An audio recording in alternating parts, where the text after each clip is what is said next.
Last week, we talked about the issue of coral bleaching, and this week, we'll be talking about the blinding issue of light pollution. I'm your host, Maddie Peterson, and you're watching Geographic.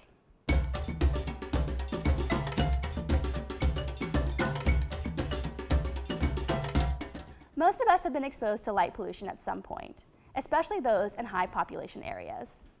Light pollution is the effect caused by the presence of light from cities and houses. It is the reason we do not see many stars in the sky around major cities. Not surprisingly, light pollution has not always been present. The problem has only been around since humans have had consistent sources of light. Most often, light pollution comes from stores, houses, cars, advertisements, and so on. Light pollution is made up of four major categories: glare, sky glow, light trespass, and clutter. The first category is glare. Glare is the excess light created from a source such as a bright street light. Sky glow is the excess light from an area entering the sky, creating a brighter, unnatural sky.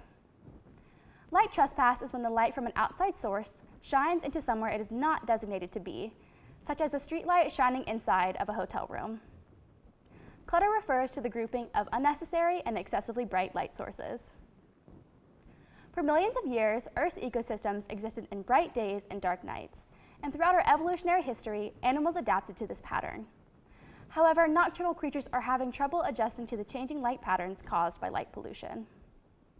Here in Wilmington and along coastal communities across the globe, sea turtles are an example of this changing light pattern.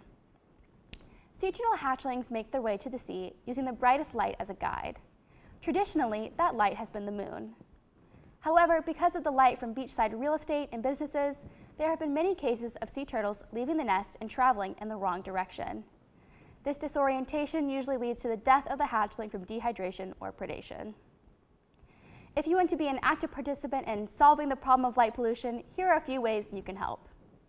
You can campaign for lower brightness initiatives in your neighborhood, town, or city. Don't leave excess lights on at night, which can also help to reduce your energy bill. If you really do need to have the lights on at night, try using a red light to reduce your impact.